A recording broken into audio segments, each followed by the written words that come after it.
महाराष्ट्र में एक भक्त हुए हैं नामदेव जी। क्या नाम था दादाजी? क्या नाम था? नामदेव जी। महाराष्ट्र के एक संत भय नामदेव जी। अब एक दिन उन्होंने रोटी बनाई और सर्दियों का समय था। बाहर चूल्हे पर रोटी बनाई आंगन में, और रोटी बना के रखी। अंदर घी की कटोरी लेने चले गए कि मैं घी चुपड़ दूं और भगवान जी का भोग लगाऊं। तब तक कुत्ता भाई साहब आए और कुत्ता सारी रोटियां मुंह में दबाई, और कुत्ता भाई साहब रोटी दबा के मुंह में भागे पूंछ उठा के। अब तब तक नामदेव जी रोटी में लगाने घी लेकर कटोरी में भर के लाए। वो कटोरी में घी भर के बाहर निकले ही थे कि कुत्ता भागा, रोटी मुंह में दबा के, सारी रोटी एक भी नहीं छोड़ी। अब नामदेव जी कटोरी लेके दौड़ पड़े कुत्ता के पीछे। अरे रुक जा भैया, रुको रुको रुको, हे प्रभु सूखी रोटी ना खाओ, आपका दिया घी है, घी तो चुपड़ लो। लोग बोले क्या कह रहे हो, वो कुत्ता है। नामदेव जी बोले तुम्हें कुत्ता दिख रहा है, हमने तो रोटियां भगवान के लिए रखी थी, तो भगवान ही इस रूप में आके मेरी रोटियों का भोग लगा रहे हैं। भैया प्रभु सूखी ना खाओ, रोटी में घी चुपड़ के खाओ, ये लो घी। सबको कुत्ता नजर आया, पर नामदेव जी को भगवान नजर आए। जाकी रही भावना जैसी, भगवान कहाँ है? भगवान मंदिर में नहीं, आपकी दृष्टि में। ईश्वर को देखने की दृष्टि है तो कण कण में दिख जाएगा, और ईश्वर को देखने की दृष्टि नहीं है तो सामने खड़े थे दुर्योधन के कृष्ण, सामने खड़े थे रावण के राम, क्या ये लोग पहचान सके? बोलो। जरूरी नहीं है कि भगवान हमारे सामने हो तो हम पहचान लें। पता नहीं आप मंदिर में किस भाव से जाते हैं, पता नहीं आप मूर्तियों को किस भाव से देखते हैं, लेकिन भक्त का एक अपना भाव होता है, एक अपना दृष्टिकोण होता है, एक अपना नजरिया होता है। बताओ भक्त का नजरिया कैसा होता है? आप लोग परेशान क्यों होते हैं? क्योंकि आप मान लेते हैं कि आप करते हैं, मैंने किया, जबकि भक्त परेशान नहीं होता, क्योंकि वो ये मानता है कि मैं कुछ करता ही नहीं, भगवान ही सब करते हैं, हम सिर्फ नाचते हैं। नचाता कौन है?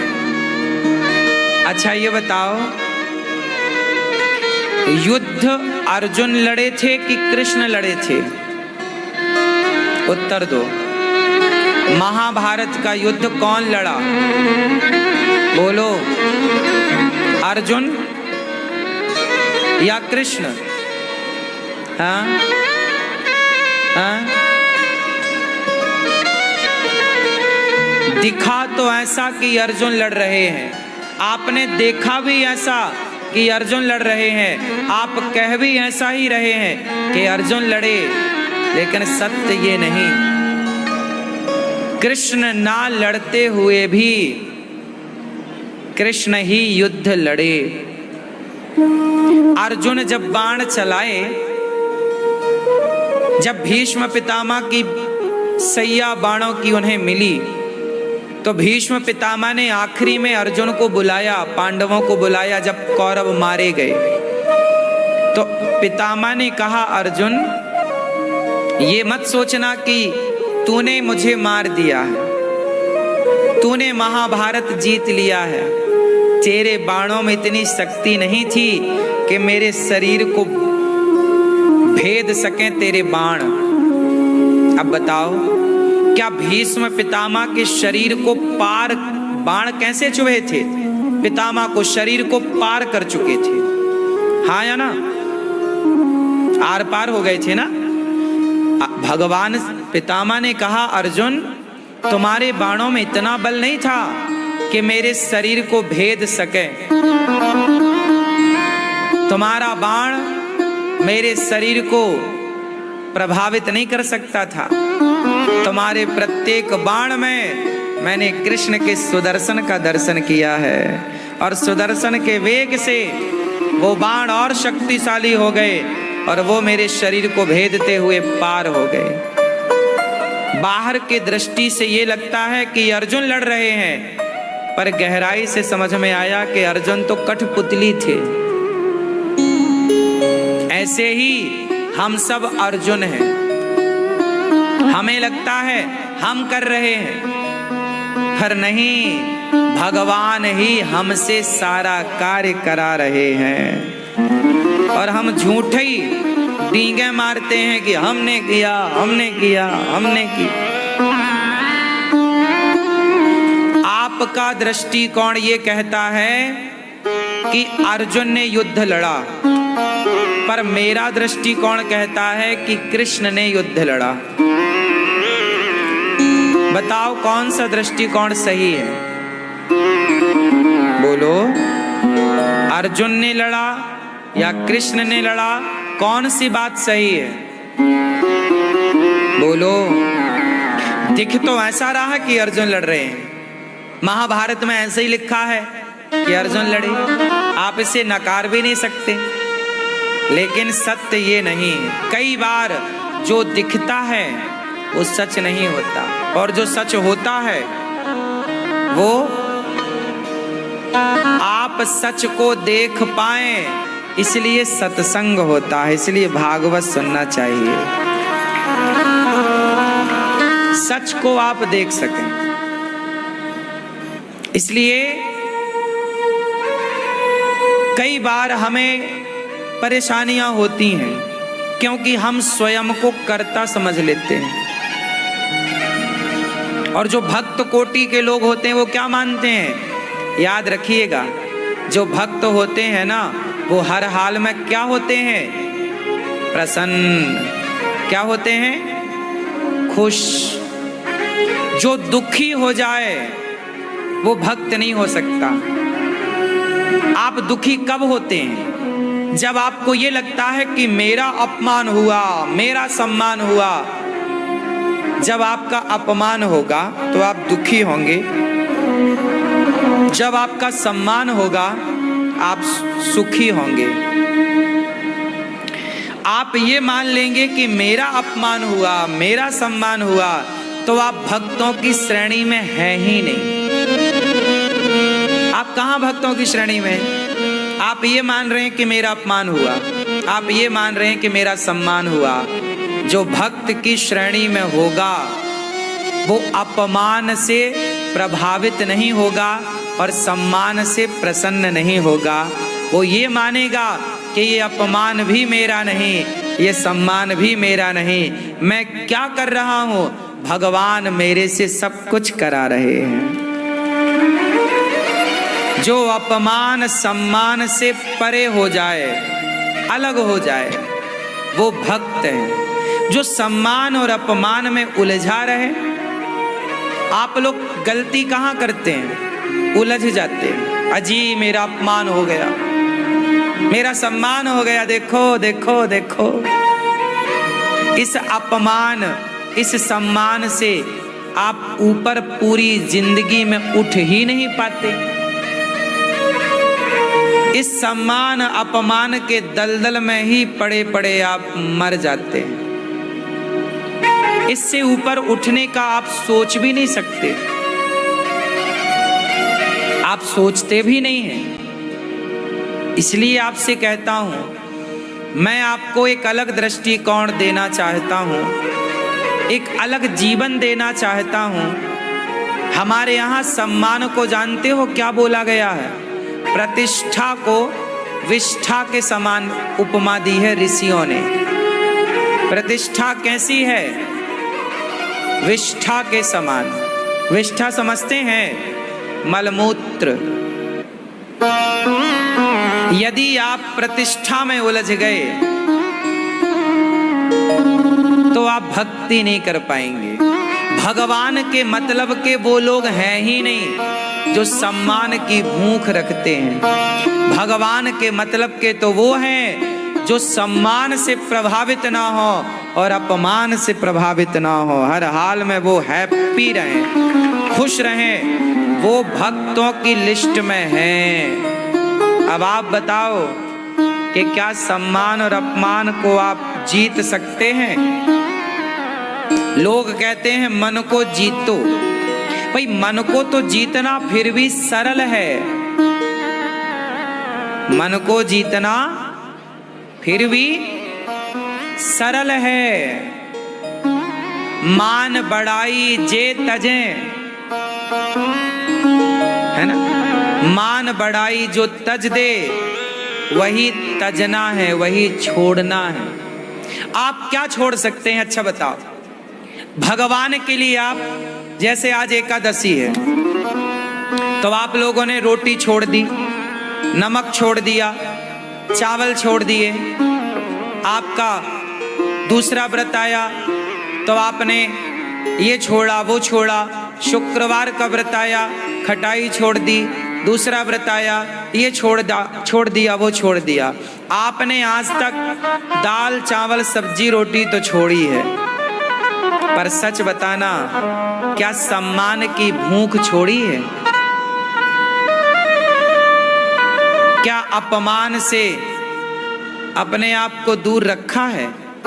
दूर रखना मतलब कोई अपमान कर रहा हो आपका और फिर भी आप ध्यान ना दें। क्या अपमान पाके भी आप स्थिर रहे हैं? आदमी अपमान पाकर विचलित हो जाता है। अपमान से क्या होता है? बोलो। विचलित। आपको अपमान बिल्कुल बर्दाश्त नहीं होता, नाक बिल्कुल फूल जाती है, आंखें लाल लाल हो जाती हैं, चेहरा लाल। अरे मेरा अपमान कर दिया, जानता नहीं। हर आदमी को आज अपमानित कर दो, किसी को भी, तो वो लाल हो जाएगा। अरे और तो छोड़ो, किसी को जरा धक्का ही लग जाए, आदमी 4 गालियां सुना देता है। क्यों? अंधा है, देख के नहीं चलता।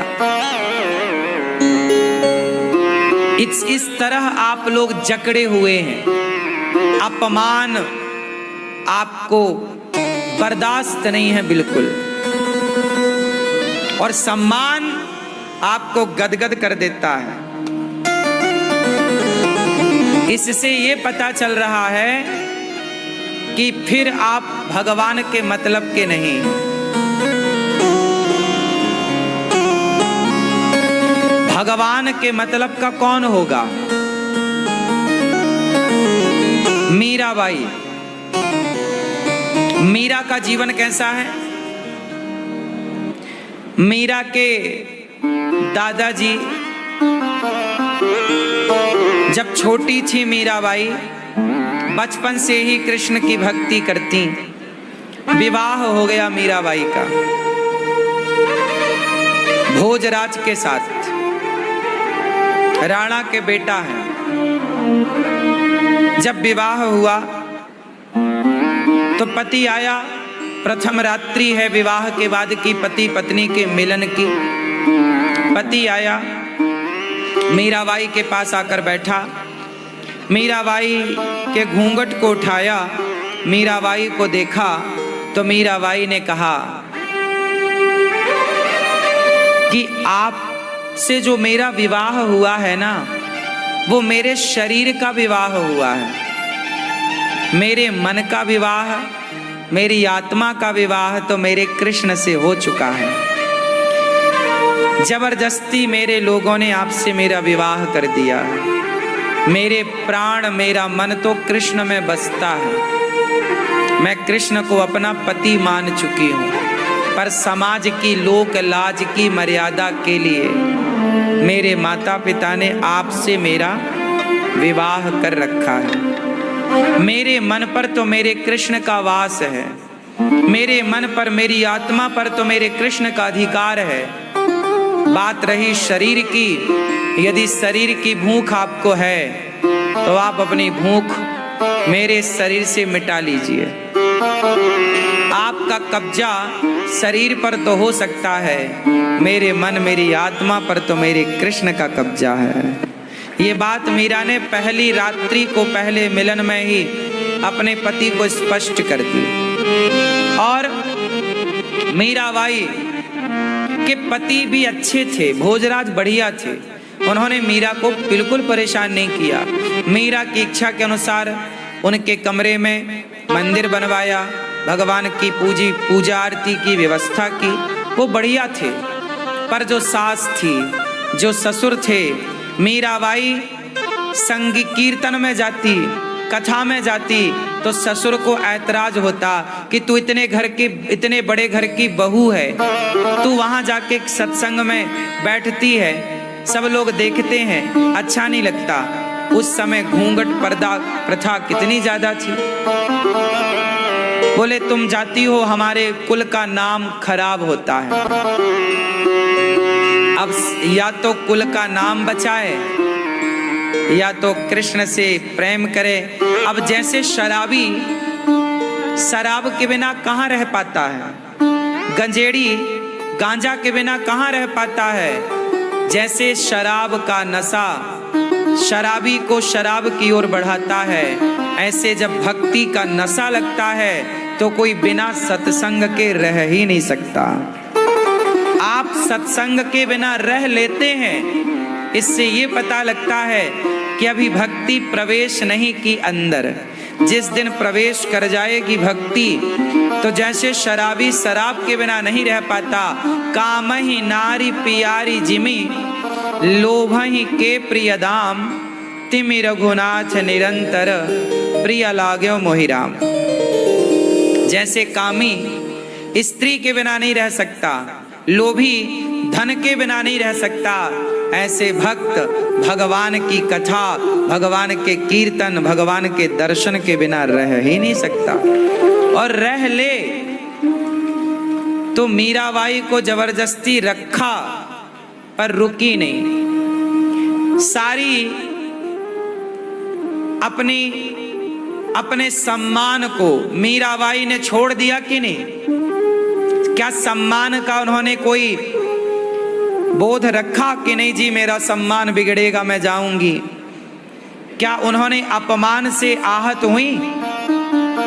आप लोग अपमानित हो जाएं तो आपको रात को नींद नहीं आती, अरे मेरा अपमान हो गया।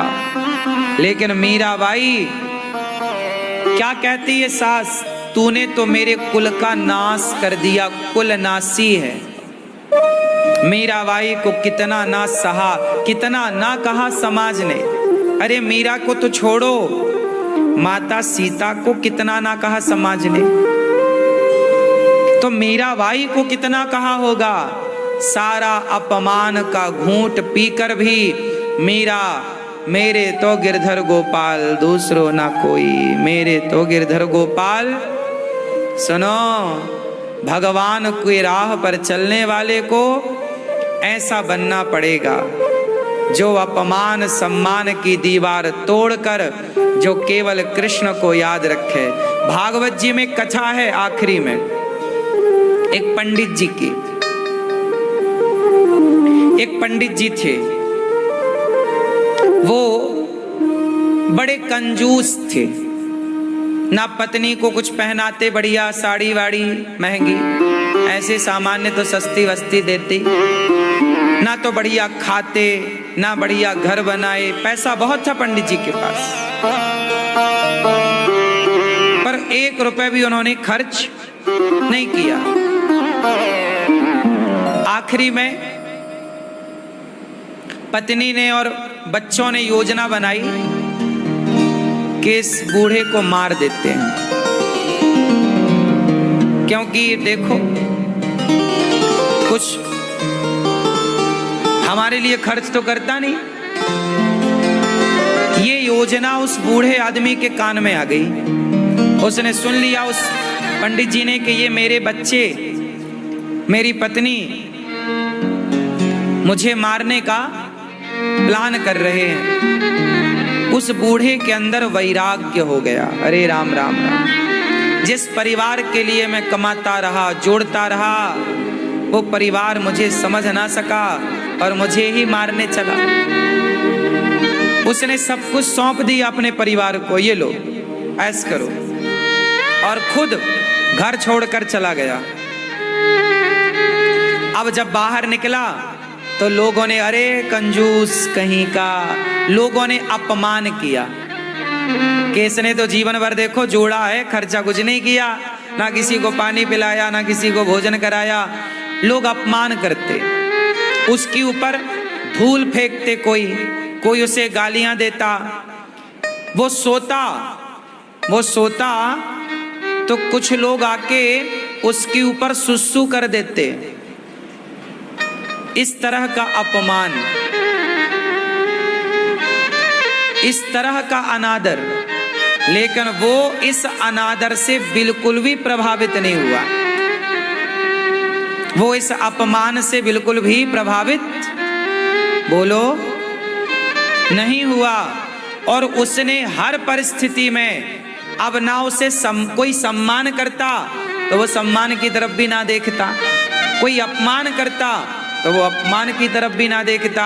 हर हाल में वो केवल श्रीमन नारायण, श्रीमन नारायण, श्रीमन नारायण, केवल एक भगवान की तरफ देखता, एक ईश्वर की तरफ। अब उसे कोई यहाँ वहाँ कुछ दिखाए तो वो कुछ ना देखे, ना अपमान को देखे, ना सम्मान को देखे।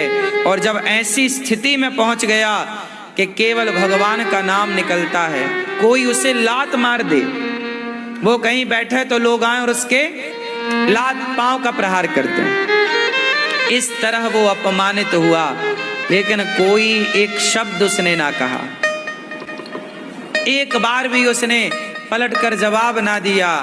तब उसकी इस सहनशीलता पर, उसके नाम जप पर, उसकी सच्ची भक्ति पर भगवान प्रसन्न हो गए। वाह, ये है भक्तों का लक्षण। भक्त जो है वो कभी विचलित, और जो विचलित हो गया वो भक्त है ही नहीं। इसलिए आपने देखा होगा, मैं भी इन महापुरुषों की बातें सुनकर, पढ़कर, मैं केवल सुना नहीं रहा हूं, मैं सीखता हूं।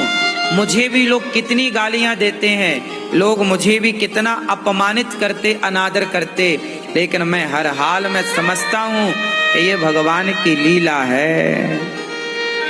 जैसे रखे राम जी रहना चाहिए, और सीताराम सीताराम। यदि मैं विचलित हो गया आपके विचलित करने से,